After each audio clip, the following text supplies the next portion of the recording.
सुबह सुबह का समय था। श्यामपुर गांव के बहुत सारे लोग अभी तक अपने बिस्तर से उठे भी नहीं थे। आकाश के परिवार में भी सभी लोग सो रहे थे। अचानक से गीता की आंख खुली। वह अपने बिस्तर पर उठकर बैठ गई। आज इन तीनों बहनों से सारे काम करवाती हूँ। एक को पतिदेव के साथ खेतों में भेज देती हूँ, दूसरे को कपड़े धोने के लिए नहर पर भेज देती हूँ और तीसरी को लकड़ियाँ काटने के लिए जंगल भेज देती हूँ। जब ये तीनों सारा दिन धूप में बैठकर काम करेगी तो इनकी सारी खूबसूरती खत्म हो जाएगी। गीता जल्दी से उठकर लक्ष्मी, सरस्वती और पार्वती के एक साथ वाले कमरे में गई। उन तीनों के ऊपर से चादर को खींचकर उतारा।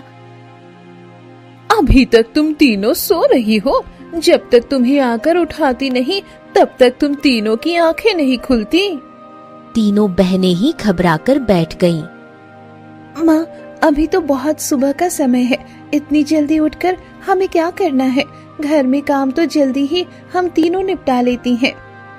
अच्छा, तो तुम मुझे ये जताना चाहती हो कि तुम तीनों बहनें घर के सारे काम करती हो और मैं और मेरी बेटियां तो बिस्तर तोड़ती हैं।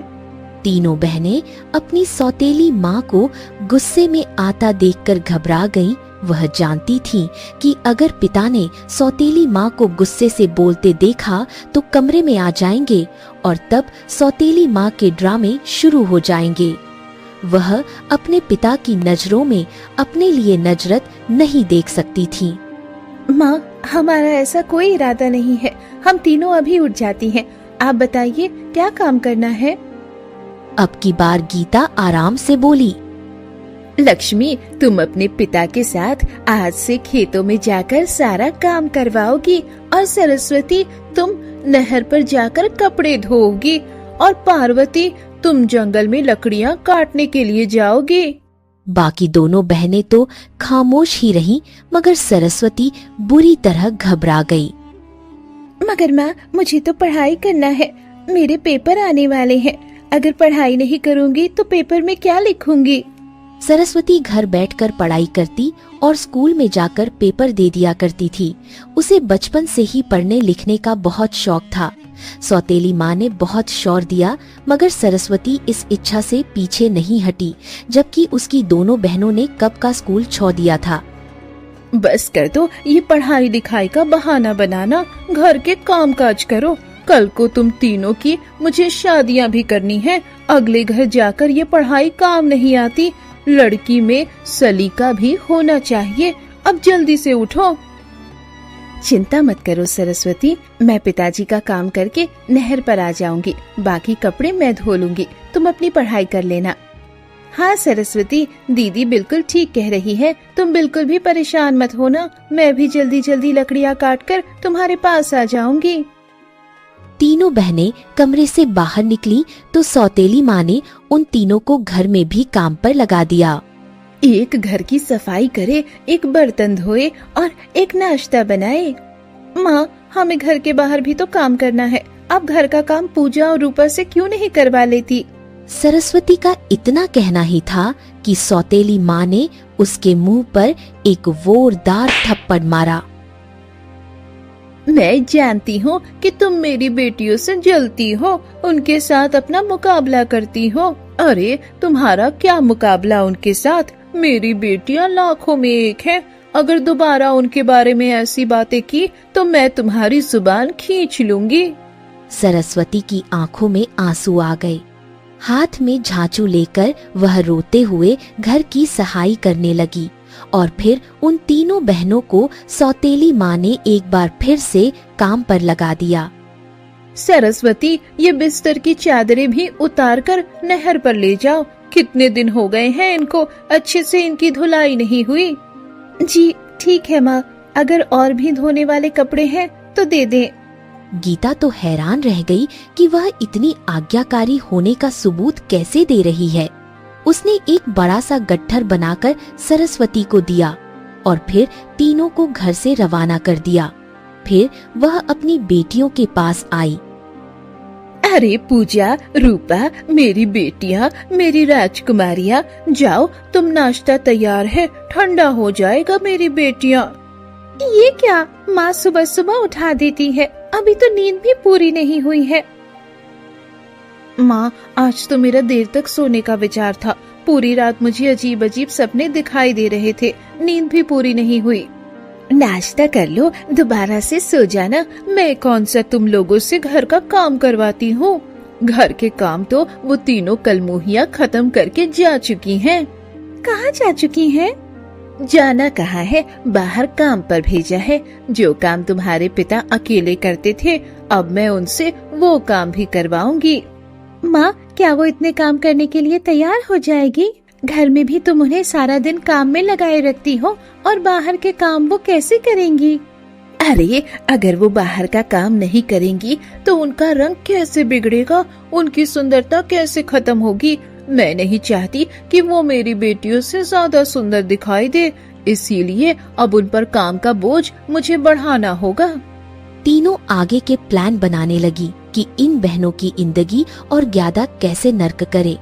लक्ष्मी और पार्वती ने अपना काम जल्दी जल्दी खत्म किया।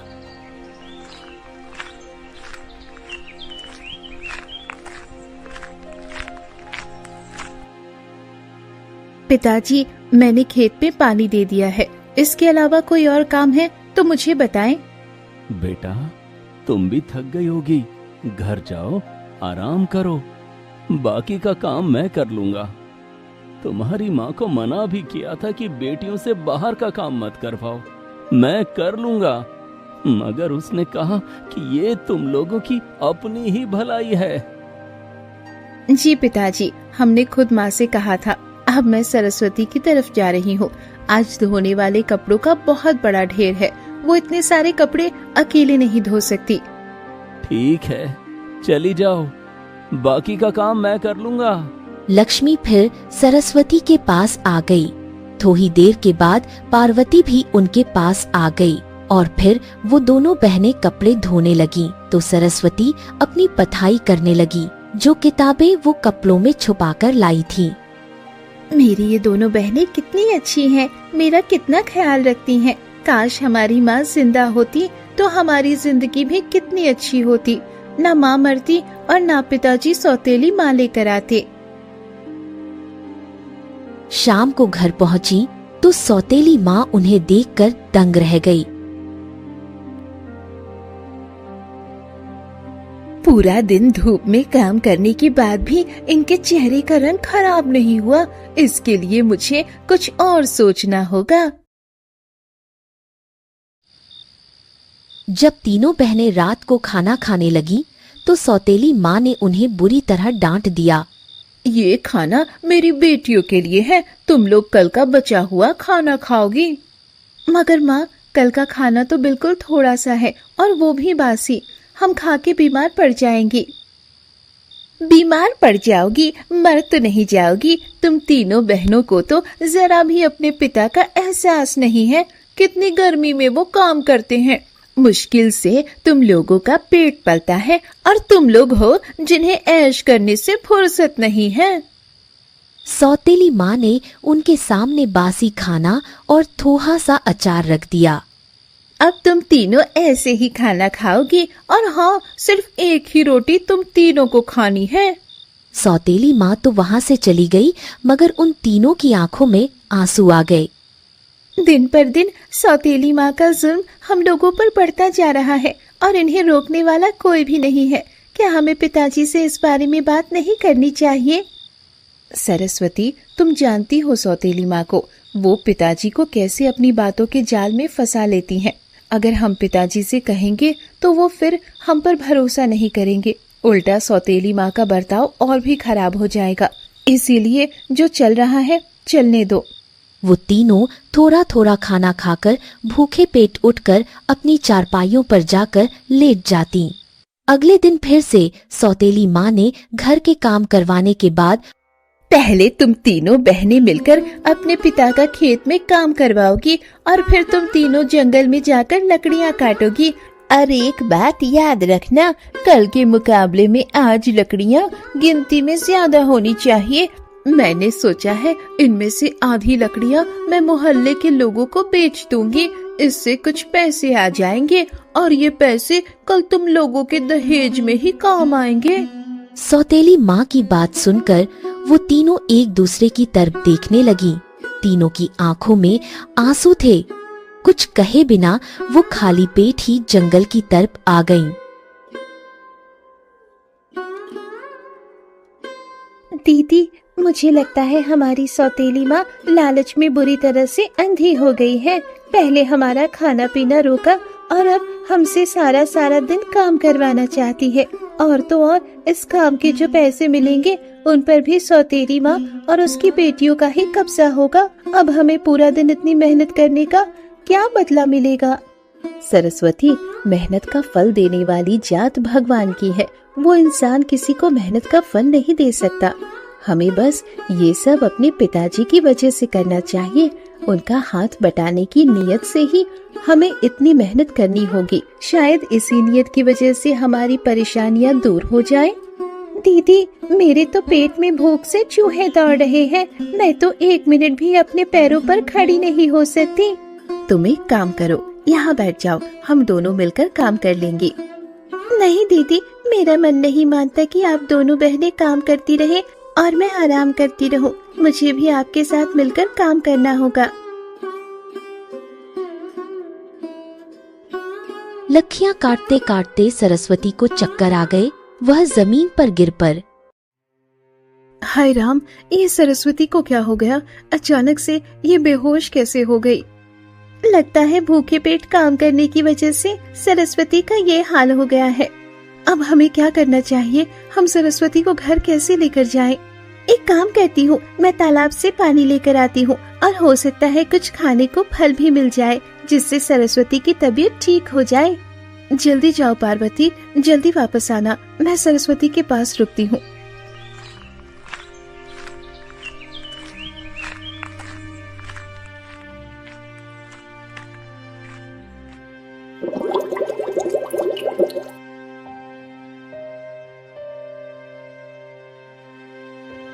काफी देर तक पार्वती तालाब से पानी लेने के बाद आसपास घूमती रही और फिर उसे एक फलों वाला पेड़ मिल गया। भगवान का शुक्र है, इस पेड़ पर ताजे फल मौजूद है जो हम तीनों की ही भूख मिटाने में मदद करेगी।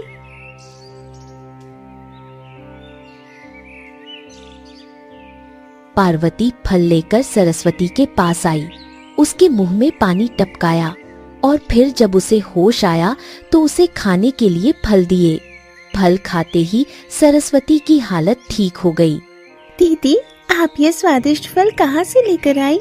इन्हें खाते ही जैसे मेरे शरीर में ताकत सी आ गई है। आप लोग भी खाए ना, ये कितने स्वादिष्ट फल है। अब इन तीनों ने मिलकर पेट भरकर फल खाए। अब तो अगर सौतेली माँ हमें खाना ना भी दे तो भी हमें कोई चिंता नहीं होगी। ये पेड़ हमारी भूख मिटाने के लिए काफी होगा। रोजाना ही तीनों बहनें पहले पिता के साथ खेतों में काम करवाती और फिर लकड़ियां काटने के लिए जंगल में आ जाती। दूसरी तरफ सौतेली माँ उनका रंग रूप देखकर परेशान हो गई थी। कितने दिनों से काम करवाती हूँ, सारा सारा दिन काम में लगी रहती है, एक पल के लिए भी आराम नहीं करती। और तो और मैं इन्हें खाने के लिए भी नहीं देती। फिर भी देखो कैसे इनकी सुंदरता दिन पर दिन बढ़ती जा रही है। माँ, हो सकता है कि वो आपसे नजर बचाकर चोरी छिपे खाना खा लेती हो। हाँ माँ, ये हो सकता है। आपको उन पर नजर रखनी चाहिए। भला कैसे मुमकिन है इतना काम करने और भूखा रहने के बाद भी इन तीनों की खूबसूरती दिन पर दिन बढ़ती जा रही है। इन तीनों के लहजे में इन बहनों के लिए बहुत ही ज्यादा जलन थी। अगले दिन सौतेली माँ ने उन पर गहरी नजर रखनी शुरू कर दी।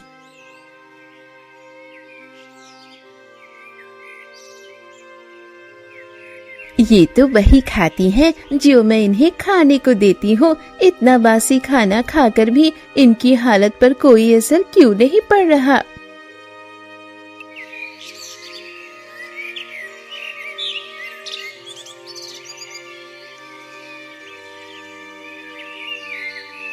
अगले दिन जब पार्वती पेड़ के पास फल लेने के लिए जाती है तो उसने उसी पेड़ के नीचे एक जख्मी चिड़िया को देखा। ये कितनी मासूम सी चिड़िया है, इसे किसने जख्मी किया? मुझे इसकी मदद करनी होगी। पार्वती ने तालाब से पानी लेकर चिड़िया को पानी पिलाया और फिर उसे लेकर अपनी बहनों के पास आ गई। तीनों बहनें उसे देखकर उदास सी हो गईं। इस चिड़िया को देखकर मुझे अपनी हालत याद आ गई है। जैसे कोई हमारा हाल पूछने वाला नहीं है, ठीक इसी तरह ये चिड़िया भी बिल्कुल अकेली है, मगर हम इसे अकेला नहीं छोड़ेंगे। इसे अपने साथ लेकर जाएंगे। जब तक ठीक नहीं हो जाती ये हमारे पास ही रहेगी। सारा काम खत्म करने के बाद वो तीनों बहनें चिड़िया को भी अपने साथ ले गई थीं। उन्होंने उसे अपने कमरे में छुपाकर रख दिया। मैं जमुना चाची से जख्म की दवा और दाने लेकर आती हूँ, तब तक तुम इस चिड़िया का ख्याल रखना। दिन बीतते गए और तीनों बहनों ने उस घायल चिड़िया को अपने कमरे में छिपाकर रखा। वेरो अपनी सौतेली माँ से नरड़ बचाकर उसे दाने डालती और मरहम लगाती थीं। देखो सरस्वती, हमारी चिड़िया के घाव अब कितने जल्दी ठीक हो रहे हैं। अब ये अपने नन्हे नन्हे पंख भी हिलाने लगी है। हाँ लक्ष्मी दीदी, जमुना चाची की दी हुई दवा ने बहुत अच्छा असर किया है। अब इसकी आंखों की उदासी भी खत्म हो गई है। तीनों बहनें जंगल से आने के बाद चिड़िया से बहुत प्यार करती, उसको दाना और पानी देती और उससे बहुत सारी बातें करती थीं। लक्ष्मी दीदी, मुझे तो लगता है कि ये चिड़िया अब हमसे बहुत घुल मिल गई है। अब मैं पास आती हूँ तो ये चहकने लगती है। दीदी, अब समय आ गया है कि हम अपनी इस प्यारी सहेली को आजाद कर दे। ये अपने आसमान पर जाने के लिए बेचैन है। देखते ही देखते काफी दिन बीत गए और चिड़िया का घाव पूरी तरह ठीक हो गया। अब वह कमरे में इधर उधर उड़ने लगी थी। दीदी, अब समय आ गया है कि हम अपनी इस प्यारी सहेली को आजाद कर दे। ये अपने आसमान पर जाने के लिए बेचैन है। तुम ठीक कह रही हो सरस्वती। चलो आज इसे जंगल में उसी पेड़ के नीचे छोड़ आते हैं जहाँ ये मुझे मिली थी।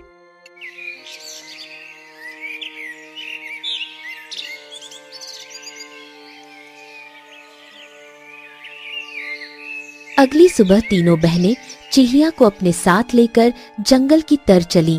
उसी पुराने और घने पेड़ के पास पहुंची। पार्वती, यही वो जगह है ना जहाँ ये चिड़िया घावों से चूर होकर गिरी थी? यहाँ का माहौल कितना शांत है। हाँ दीदी, इसी पेड़ के नीचे मैंने इसे देखा था। पक्का इसके ऊपर ही इसका अपना घोंसला भी है। पार्वती ने चिड़िया को धीरे से जमीन पर रख दिया ताकि वह अपने घोंसले में वापस चली जाए। तभी वहाँ एक अजीब चमत्कार हुआ।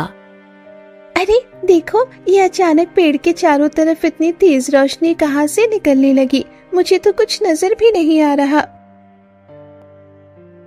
मेरी आंखें चौंधिया रही है। ये रोशनी तो बिल्कुल किसी जादू की तरह फैलती ही जा रही है। वे तीनों हैरानी से देख रही थीं कि वह चिड़िया देखते ही देखते एक बहुत ही खूबसूरत और चमकती हुई परी के रूप में बदल गई। हाय राम, ये क्या हुआ? हमारी नन्ही चिड़िया इतनी खूबसूरत परी कैसे बन गई? मैं तो अपनी आंखों पर यकीन नहीं कर पा रही हूँ। डरो मत मेरी प्यारी बच्चियों, मैं कोई आम चिड़िया नहीं हूँ, बल्कि इस जादुई जंगल की एक परी हूँ। परी के चेहरे पर एक प्यारी सी मुस्कान थी और उसके पूरे शरीर से रोशनी निकल रही थी। पर परी, आपने चिड़िया का रूप क्यों बनाया था? आप हमारे सामने इस हाल में क्यों आई थी? मैं असल में तुम तीनों की परीक्षा ले रही थी ताकि तुम्हारे दिलों का हाल जान सकूं। परी ने अपनी जादुई छड़ी हवा में लहराई, जिससे हवा में खूबसूरत खुशबू फैल गई और चारों तरफ फूल बरसने लगे। हमारी परीक्षा? मगर क्यों? हम आपकी परीक्षा में पास हुए या फेल? हमने तो इस बेजुबान पक्षी की हमदर्दी में मदद की थी। सरस्वती, तुम तीनों बहुत अच्छी हो और बहुत नेक हो। तुम्हारे दिल में दूसरों के लिए सच्ची दया और हमदर्दी है। परी तीनों बहनों की अच्छाई और उनके सब्र से बहुत खुश हुई थी, इसीलिए वह उन्हें इनाम देना चाहती थी। हम तो खुद बहुत गरीब और दुखी हैं, इसीलिए जब चिड़िया को दुखी हालत में देखा तो उसकी मदद की।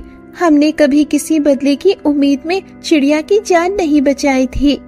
मैं जानती हूँ पार्वती, इसीलिए मैं तुम तीनों को एक ऐसा वरदान देना चाहती हूँ जो तुम्हारी जिंदगी बदल देगा। परी सबसे पहले सरस्वती की तरफ, जो पढ़ने लिखने की बहुत शौकीन थी लेकिन सौतेली माँ की वजह से लाचार थी। सरस्वती, तुम इतनी होशियार हो जाओगी कि जो चीज तुम एक बार देखोगी वो तुम्हारे दिमाग में हमेशा के लिए बैठ जाएगी। आपका बहुत बहुत धन्यवाद परी माँ, अब मुझे अपनी पढ़ाई करने में कोई मुश्किल नहीं आएगी। फिर परी लक्ष्मी की तरफ मुही, जो हमेशा अपने परिवार के आने वाले समय की चिंता में घुली रहती थी। और लक्ष्मी, तुम्हें हमेशा सच्चे सपने दिखाई देंगे। जो भी किसी का भविष्य होगा वो तुम्हें पहले ही दिख जाएगा।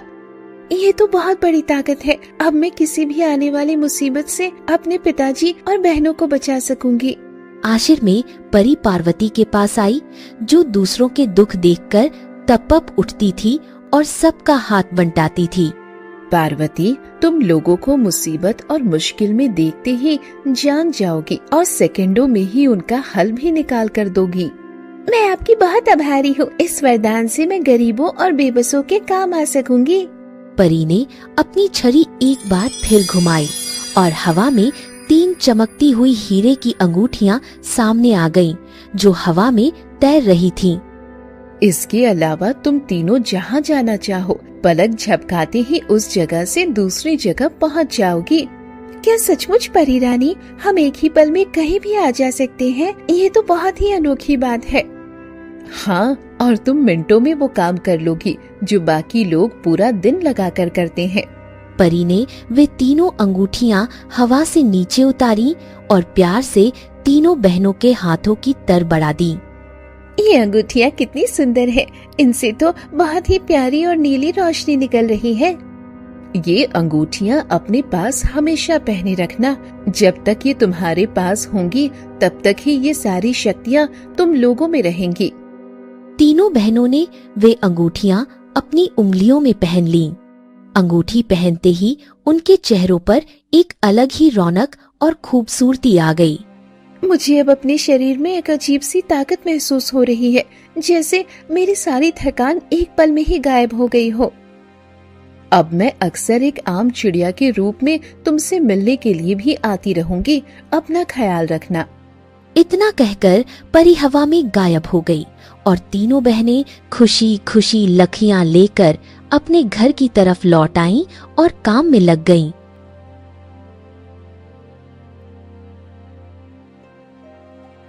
बहनों, चलो आज हम अपनी इन जादुई अंगूठियों का इस्तेमाल करके देखते हैं कि ये कैसे काम करती है। हाँ दीदी, मैं अभी पलक झपकाते ही रसोई का सारा काम खत्म कर देती हूँ, आप बस देखती जाइए।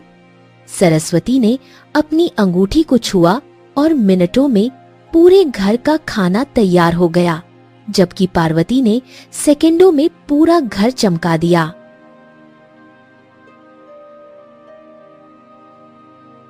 ये क्या माजरा है? अभी तो मैं सोकर उठी हूँ और घर का सारा काम पहले से ही कैसे खत्म हो गया। हाँ माँ, मैं भी देखकर हैरान हूँ, इन तीनों ने इतनी जल्दी झाड़ू, बर्तन और नाश्ता कैसे बना लिया। सौतेली माँ उनके रंग ढंग देखकर हैरान रह जाती है कि वे इतनी जल्दी सारे काम कैसे पूरे कर लेती हैं। माँ देखो तो सही, ये तीनों दिन पर दिन और भी सुंदर लग रही हैं। इनका चेहरा तो बिल्कुल राजकुमारियों जैसा हो गया है। मुझे तो दाल में कुछ काला लगता है। ये लड़कियाँ जरूर हमसे कोई बहुत बड़ा राज छुपा रही हैं। सौतेली माँ ने अब तीनों बहनों पर चोरी छिपे नजर रखनी शुरू कर दी। वह उनके कमरे के चक्कर काटती रहती थी।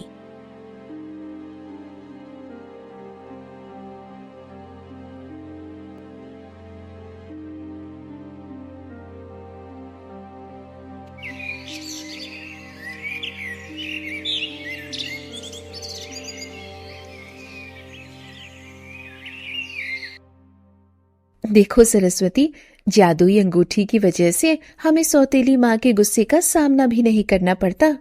हाँ लक्ष्मी दीदी, मैं तो पलक झपकते ही रसोई के सारे काम कराती हूँ और किसी को कानो कान खबर भी नहीं होती।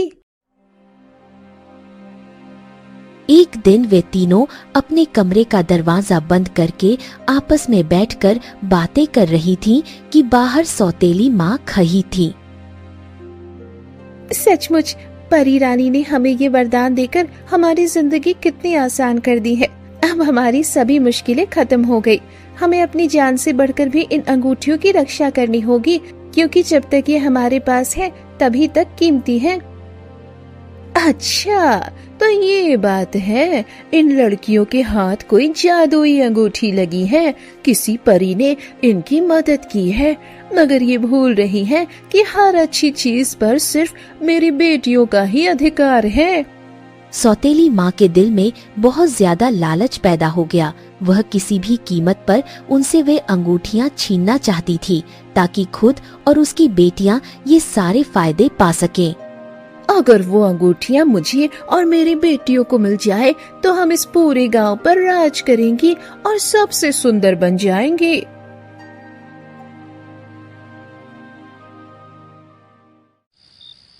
उसने रात के गहरे सन्नाटे का इंतजार किया। जब सब घरवाले गहरी नींद सो गए तो वह दबे पांव उनके कमरे में गई।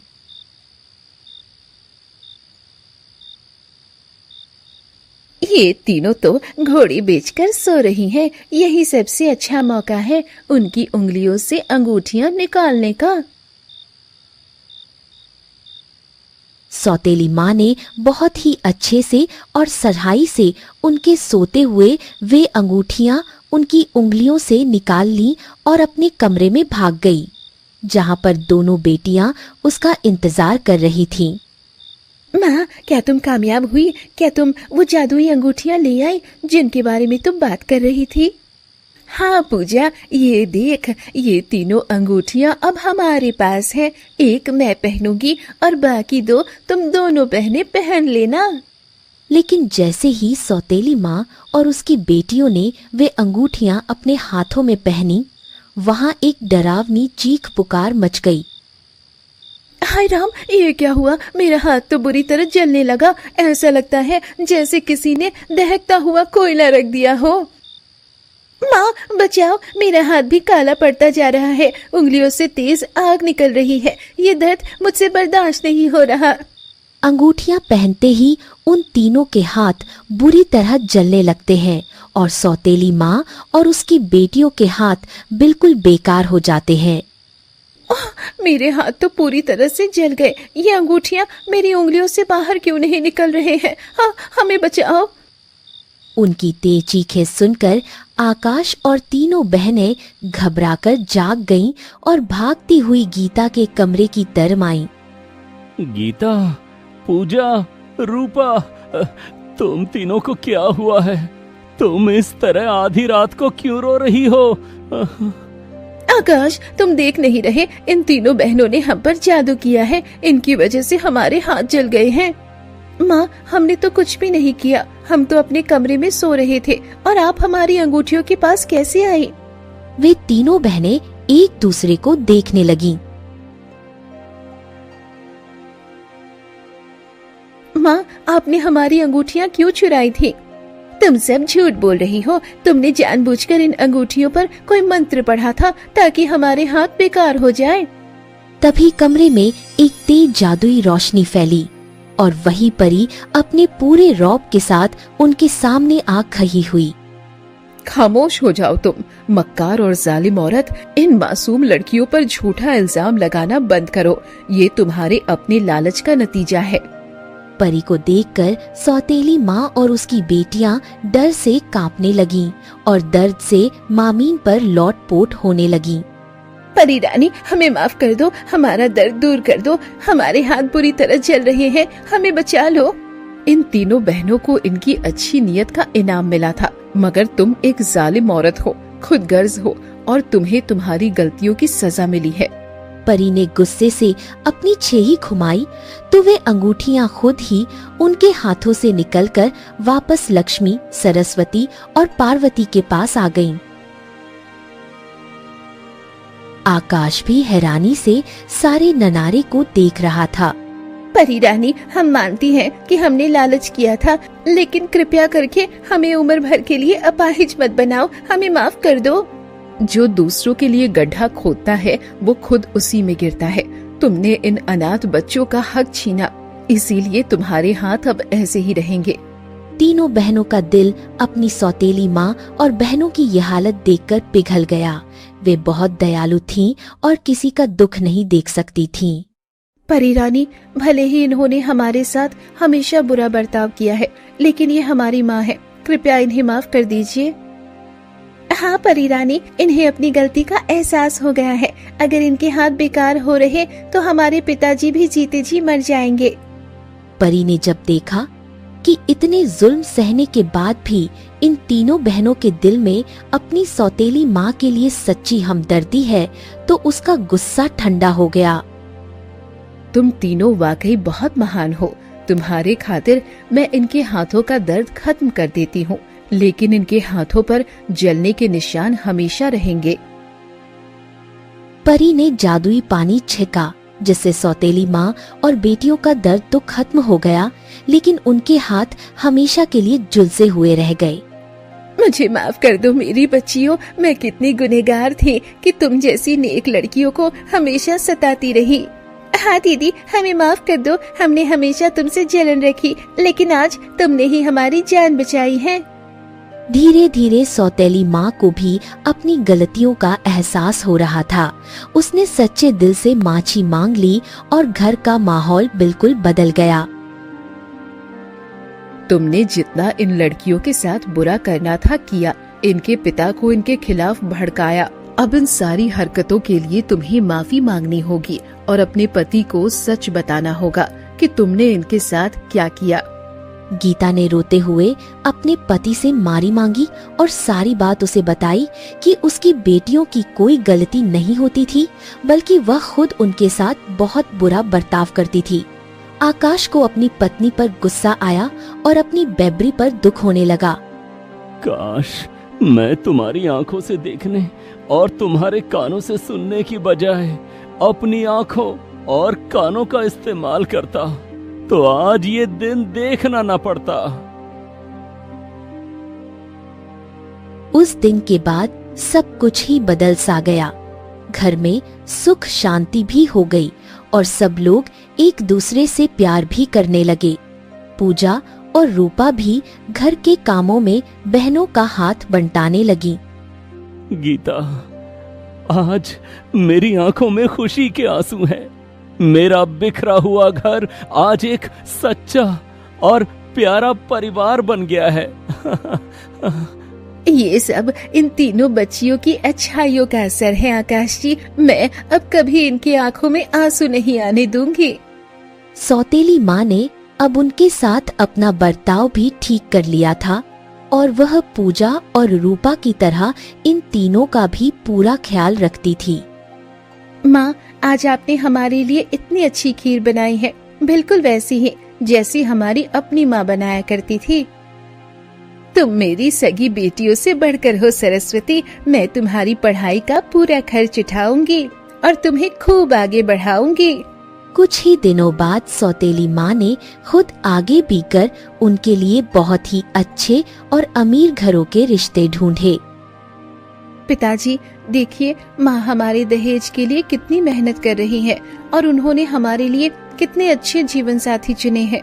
सच में ये हमारी सगी माँ बन गई है। हाँ बेटा, भगवान जब सच्चा पछतावा स्वीकार करता है तो घर में ऐसी ही बरकत और खुशियाँ आ जाती हैं। सौतेली माँ ने बहुत ही धूमधाम से उनकी जगह पर शादी भी कर दी और उन्हें हंसी खुशी उनके घरों की तरफ विदा किया।